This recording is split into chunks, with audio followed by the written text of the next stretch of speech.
Para iniciar les quiero contar una charla, una historia, una anécdota. La anécdota, algunos la conocen de algún curso que han tomado, he visto gente por allá. La anécdota, o más que una anécdota, es una historia, la historia de Pedro el leñador. Pedro consiguió trabajo, ahí se está viendo. Ahora te pido el... Pero creo que funciona igual, ¿no? Si lo pasás en modo presentación, creo que sí.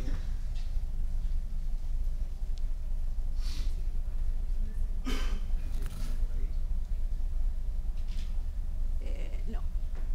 Bueno, no importa. Bueno, vos te movés ahí y yo... Hagámoslo ágil de nuevo. Exacto. Sí, funciona. Vamos arriba. Bueno, ahora sí, mil disculpas, vamos a volver. Respiramos un poquito y volvemos a la charla. La historia de Pedro. Pedro consiguió trabajo como leñador. ¿Sí? De nuevo, los que ya estuvieron en algún curso no cuenten el final porque si no es como que se pierde la gracia.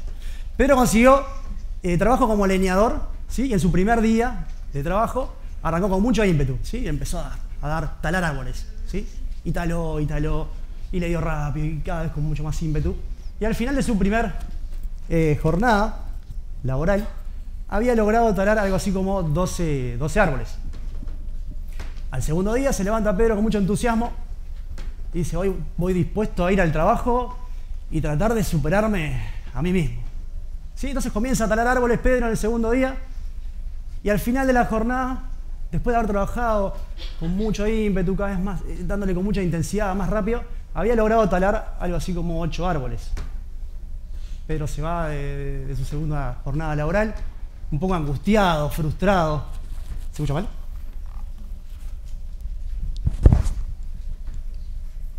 Se me mueve esto.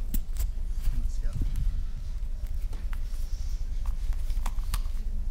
A ver ahí. ¿Me escuchan? ¿Pero me escuchan por el micrófono o por el...? Bueno, estábamos con el segundo día de Pedro, gracias allá en el fondo. Segundo día de Pedro y se fue caliente, ¿no? Frustrado porque había, a pesar de haber intentado darle más y más rápido, solo había logrado talar 8 árboles. Entonces al tercer día se levanta más temprano, ya se va al trabajo sin desayunar, dispuesto a, bueno, esto tengo que cambiar. Y arranca su jornada laboral más temprano, no para almorzar, le da cada vez más rápido, intenso, no descansa. Y al final de su tercera jornada únicamente había logrado talar 5 árboles. Pedro estaba totalmente frustrado, molesto por la situación, y en eso cae el supervisor. Y Pedro le cuenta la historia al supervisor. Y el supervisor le dice, che, ¿y en estos 3 días paraste en algún momento para afilar el hacha? La charla que queremos llevar con Lali, a pesar de que inició un poco por este conflicto, con muchos movimientos, tiene que ver con esto. Tiene que ver con que las metodologías ágiles no se trata de trabajar rápido, sino de afilar el hacha. Y de hecho, en mi experiencia, y bueno, Lali va a también compartir un poco su experiencia, la gestión de proyectos tiene que ver con esto de afilar el hacha. No se trata de, vamos a meterle más recursos, vamos a meterle... y siempre hacemos más de lo mismo. Entonces, ágil, y desde mi experiencia, la gestión de proyectos tiene que ver con esto. Bueno, ahora como para entrar así un poco en el ambiente, la idea es hacer un pequeño ejercicio. Entonces, en la siguiente slide, ahora que funciona, vamos a poner unas palabras y la idea es que ustedes piensen, para cada uno de ustedes, qué significa en el contexto de su vida esas palabras.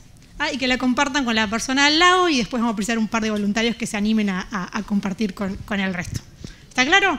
Las próximas palabras que vamos a poner, ¿qué significa? O si fuesen un vehículo, ¿qué los representaría? ¿Se animan? Bueno, las palabras gestión de proyectos. ¿Qué vehículo los representa cuando piensan en gestión de proyectos en su vida? Vamos. 2 o 3 minutos para que le cuenten al de al lado. Cuentan al de al lado. 2 o 3 minutos. ¿Cómo estamos a tiempo? Tengo que ir medio rápido.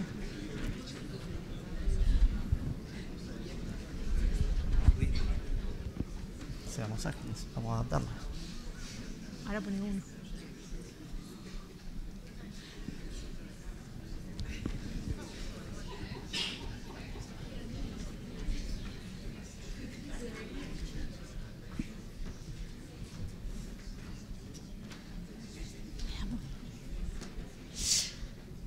¿Se anima alguno a compartir con el resto? qué vehículo los representa. Ya tenemos una voluntaria. Un vehículo todoterreno. Está muy bien. ¿Algún otro voluntario que se anime a compartir? ¿No? Sí, acá un camión. ¿Un camión? ¿Cómo?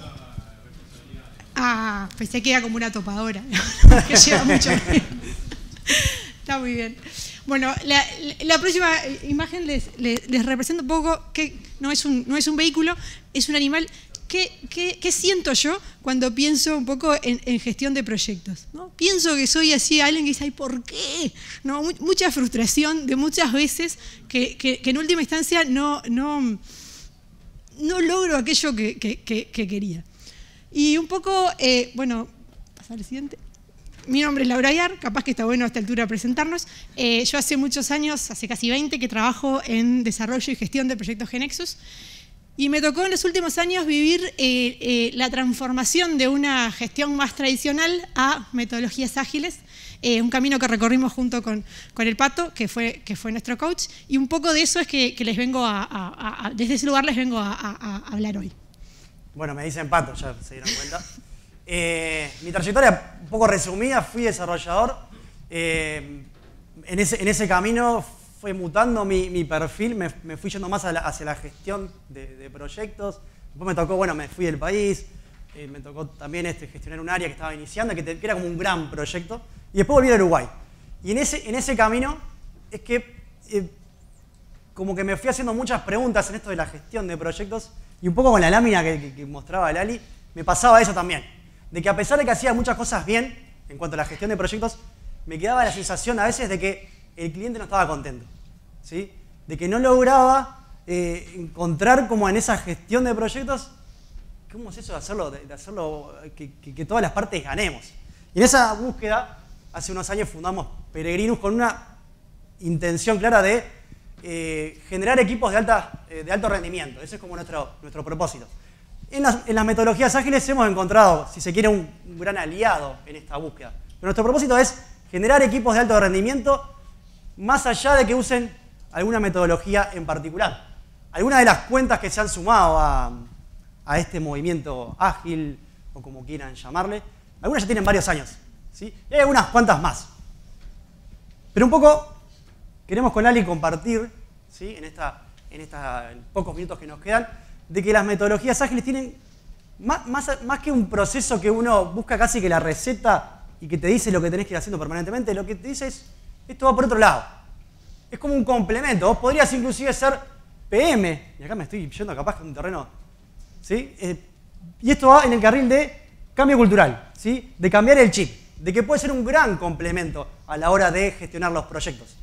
En esta charla lo que queremos es compartirles 3 aprendizajes, 3, como quieran llamarlo, ¿sí? El primero de ellos, iniciamos. El cliente no siempre sabe lo que quiere. Eso es algo que decimos mucho, no sé si necesariamente están así, pero que un poco captura esa sensación que nos pasa siempre de qué difícil que es entender y resolver aquello que el cliente realmente necesita.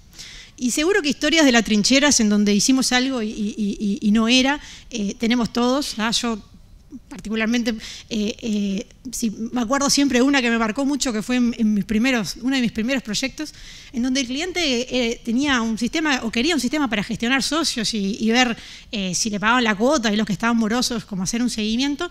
Y yo pensaba, seguimiento, un CRM, ¿no? Perfecto, y pagan cuotas, bueno, un módulo de contabilidad. Y no nos entendíamos, ¿no? Y terminamos haciendo una solución que fue súper compleja para el cliente, mucho más de lo que él necesitaba. Y es esa frustración de decir, yo di todo de mí, le puse lo mejor, la verdad es que le busqué la vuelta, la próxima vez, como Pedro el leñador, voy a escribir unos requerimientos mejor, voy a hacer un prototipo más grande para que no nos pase esto de vuelta. Y sin embargo, muchas veces, por distintos motivos, por un montón de factores que los vivimos todos, esto seguía pasando. Y el aprendizaje, para mí muy fuerte, digamos, de la transición a las metodologías ágiles, es que no hay nada que sea tan fuerte o tan importante como tener el cliente trabajando con uno, constantemente. Es decir, yo no voy un día y le pregunto, bueno, vamos a entender tu problema, qué sé yo, me voy y vuelvo con soluciones, sino que estamos juntos tratando de construirlas. Y eso es algo que hace, digamos, y si hacemos eso en iteraciones cortas, si bien de tanto en tanto capaz que le seguimos errando y seguimos sin lograr resolver aquello que quería, bueno, si le erramos fue simplemente el trabajo de 2 semanas y no el de 6 meses, y podemos recuperarnos de una forma mejor. Entonces, bueno. Y complementando un poco lo que dice Lali, y es tal cual, las propias metodologías ágiles, menciona Scrum por mencionar alguna, pero lo que promueven como principio de trabajo es no hagamos una planificación de largo aliento, sino que tratemos de gestionar nuestro proyecto. Por eso les decía que, independientemente de cómo lo gestionen, el principio de seguir iteraciones cortas que agregan valor. Y eso es bien importante en las metodologías ágiles. Nuestra planificación de la iteración tiene que estar en función de agregar valor de negocio. Y eso es un cambio de paradigma, ¿sí? Y eso es un cambio hasta como uno guía su quehacer, si se quiere, más técnico, ¿sí? Y esto de iteraciones cortas para minimizar el riesgo. Porque si le erramos, lo peor que nos puede pasar es 2 semanas de trabajo. Pero lo que es más importante es que en esas 2 semanas va a haber feedback del cliente. ¿Sí? El cliente tiene que ser parte de ese proyecto. Y cuanto antes lo involucremos, y las propias metodologías ágiles fuerzan, ¿sí?, a que eso suceda. Y del feedback vamos a ajustar la planificación de la siguiente iteración. Y así del proyecto. Y eso es bien importante en las metodologías ágiles. Otro elemento que queremos contar con Lali, que tiene que ver esto con ágil, ¿no? Esto es, en realidad, la imagen. No sé si vieron, hay una charla TED de Margaret Heffernan, ella es una consultora muy reconocida internacionalmente. En su charla cuenta un experimento que hicieron con gallinas. ¿Sí? Por eso un poco la lámina. ¿Sí?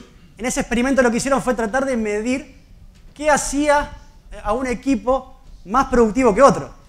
¿Por qué con gallinas? Porque la productividad se mide fácil, uno cuenta la cantidad de huevos. Sí, bastante. ¿Qué hicieron en el experimento? Separaron. Las gallinas que tenían una mayor productividad, ¿sí?, una gran producción de huevos, las pusieron en un mismo grupo. Y en el otro grupo pusieron a las gallinas promedio. Y este experimento lo repitieron por varias generaciones, o sea que se iban reproduciendo y separaban, ¿sí?, las gallinas que tenían una mayor productividad, en este grupo y las promedios en el otro. Después de 6 generaciones lo que descubrieron fue que el grupo de las gallinas promedio había logrado tener una producción de huevos bastante buena. Sin embargo, el grupo de las gallinas de las super chicken, por eso viene a colación esta lámina, se habían matado unas a otras. ¿Sí? Habían quedado 2, 3 con vida y obviamente la productividad fue un desastre. Esto lo contamos porque tiene que ver inclusive con un principio ágil, ¿sí?, que es de cambiemos el estilo de liderazgo. Y no me voy a meter mucho en lo que es liderazgo porque hay mucha gente experta que puede hablar desde ese lado. Yo sí les cuento de lo que promueve las metodologías ágiles, donde el líder, en lugar de estar acá, casi que en el centro del, ¿sí?, como que yo me parara acá, en el centro de todos ustedes y les digo qué tienen que hacer, ¿sí? Lo que buscan las metodologías ágiles es que el líder, o quienes ejercemos un rol de liderazgo, se salga del centro y habilite a todo el equipo a jugar, ¿sí? Y es un principio de la autoorganización como una característica que hace a los equipos de alto rendimiento. Y te dejo vos, Lali, para que cuentes algo. Bueno, lo primero es que yo era un poco super chicken, no porque le diera picotazos a nadie, digamos, sino porque en realidad la forma de trabajo que teníamos hacía que hubiéramos personas que centralizábamos el conocimiento. Capaz que éramos las que hacíamos los requerimientos, gestionábamos el cliente y demás, y de alguna manera, y después distribuíamos un poco, bueno, qué es lo que tenía que hacer cada uno, de alguna manera centralizábamos el conocimiento. ¿Qué pasaba con eso? Bueno, había un problema, el cliente precisaba algo, hay que resolverlo para mañana, ¿quién puede hacer? Y bueno, nadie lo puede resolver mejor que yo, o más rápido que yo, no mejor, más rápido que yo. Y la siguiente vez, y bueno, nadie lo puede resolver más rápido que yo lo hago. Y de alguna forma se van generando esas dinámicas que van haciendo que ese conocimiento sea difícil de distribuir, porque vivimos en un mundo en que hay que moverse rápido, que las cosas son importantes, que no solo está pasando eso, sino que otras, y bueno, tenemos que responder rápido y a veces se van generando esas dinámicas, que son, digamos, desmotivadoras para la persona que se siente ahí como un poco aislada, y son también muy desmotivantes para las otras, ¿no? Es como jugar un partido de fútbol y que nunca te toca la pelota y hay uno que está corriendo como un loco para llegar. Y eso digamos, una cosa que uno va, digamos, fue aprendiendo al transicionar a las metodologías ágiles, es la importancia de prestar atención y hacer parte de la vida cotidiana de nuestro trabajo, el prestar atención a cómo interactuamos con otros, a cómo el trabajo de un equipo se va dando, cuáles son las interacciones. Hace un tiempo leí un artículo que estaba súper bueno de Google, que hicieron también como las gallinas, pero un estudio con gente, y ellos estudiaban cuáles son los equipos, qué tenían en común los equipos que eran altamente productivos. ¿Tá? Y hicieron un montón de hipótesis y demás, y resulta que no era el nivel de expertise de la gente, no era cómo se organizaban, si eran más estructurados o más flexibles o qué historia. Las dos cosas que tenían en común los equipos más altamente productivos eran la capacidad de empatía de la gente y el hecho de que la conversación se distribuía de forma uniforme entre todos. No había uno que dominaba la conversación, si todos participaban de la misma forma. Y eso a mí me hizo como pensar mucho, y justamente decir, bueno, estas dinámicas que vivimos muchas veces son nocivas para la productividad del equipo en su conjunto. Y eso, como decía, las metodologías ágiles nos hacen como parte del problema, este asunto de estar mirando cómo interactuamos, y tienen herramientas e instancias en las cuales vamos a estar preocupándonos de cómo mejorarlas. De hecho, la retrospectiva, que es una de las ceremonias o una de los eventos que hay en Scrum, que era la metodología que estábamos usando nosotros, básicamente se basa en que al final de cada Scrum, al final del trabajo de una iteración, nos vamos a sentar a ver, bueno, qué pasó, qué fue lo que hicimos en estas 2 semanas y qué es lo que podemos hacer mejor en las próximas 2. Y eso es no solo, bueno, hubo este bug, tenemos que mejorar los casos de prueba, bueno, tenemos que mejorar nuestras herramientas técnicas para esto y aquello, sino también, bueno, cómo estamos interactuando. Resulta que hay alguien que está acaparando por decisión o no, y hay gente desmotivada que no está participando de la misma forma. Bueno, ¿qué podemos hacer como equipo para mejorar eso? Y ahí van surgiendo acciones. Digo, en nuestro caso hubieron, ¿cómo distribuimos ese conocimiento? Muchas del estilo, bueno, ahora vamos a diseñar las historias en conjunto, vamos a hacer pair programming, de repente esa persona que tiene el conocimiento no lo va a resolver solo, lo va a resolver con alguien, y la próxima vez que pase ya va a haber alguien más que pueda participar. Vamos a usar el Code Review como una instancia de aprendizaje colectivo y no solo como una instancia de revisión de calidad de código, sino como una instancia de aprendizaje, como que se van definiendo acciones de qué es lo que voy a hacer en las próximas 2 semanas para mejorar y salir de este círculo vicioso en el que de repente nos encontramos. Sí, no, ato esto que decía Cali, no te había cambiado de lámina. Yo vi que me mirabas como con cara para matarme. Y el tercer elemento que tiene que ver mucho con esto que decía Lali, ¿sí? A veces, quizás por una concepción errónea, o hasta los propios agilistas, no sé si han visto muchos agilistas, que es como que a veces está todo bien, ¿no? Somos ágiles y porque somos ágiles es una especie de hipismo, ¿no? Desde mi experiencia, ser ágil es totalmente lo contrario. Ser ágil implica disciplina, ¿sí? Esto que decía Lali, tener la disciplina de que nos juntamos en cada iteración a reflexionar cómo estamos trabajando, pero no para que sea una reunión de catarsis, no para quejarnos, ¿no?, de los problemas de siempre, sino para que ataquemos lo que podemos cambiar y generar una acción cortita, ¿sí? Una cortita porque es algo que podemos implementar en la siguiente iteración. Y eso implica disciplina. Y sin disciplina no se generan hábitos. Y esto del hábito tiene que ver con el cambio cultural, ¿sí? Y recuerden que empezamos la charla diciendo que esto va por otro carril. Uno puede seguir usando las herramientas de siempre, pero sí teniendo bien en claro de que hay que cambiar el chip para ser ágil. Y ya para ir terminando, y nos quedan poquitos minutos, ahí le compartimos un dibujo que hicimos en algún taller, que es parte del manifiesto ágil. El manifiesto ágil es el corazón de las metodologías ágiles, que lo firmaron hace ya varios años, referentes de diferentes, de lo que hacía la gestión de proyectos. Y ellos decían algo así como que hemos aprendido en esta experiencia de trabajar y también de habernos equivocado mucho en la gestión de proyectos. Bueno, hemos aprendido a valorar individuos e interacciones sobre procesos y herramientas, software funcionando sobre documentación extensiva, colaborar con el cliente en lugar de seguir lo que dice la letrita chiquita del contrato y responder al cambio sobre seguir un plan. ¿Sí? Estos son principios ágiles, que lo que dicen es, ojo que ser ágil no es que no tenemos procesos, no tenemos herramientas, no es que no documentamos, no es que vamos a un proyecto sin haber hecho un contrato. No va por ahí. No es que no planificamos. seríamos kamikazes si no planificáramos, al menos teniendo en cuenta algunos aspectos importantes para el proyecto. Pero sí es bien importante todo lo otro, todo lo que está en mayúscula, ¿sí? Así que la invitación ya para ir cerrando es, si de alguna forma sienten que esto les hace sentido, más allá de nuevo de la herramienta que usen, es que salgan de acá, ojalá, con ganas de afilar el hacha, ¿sí?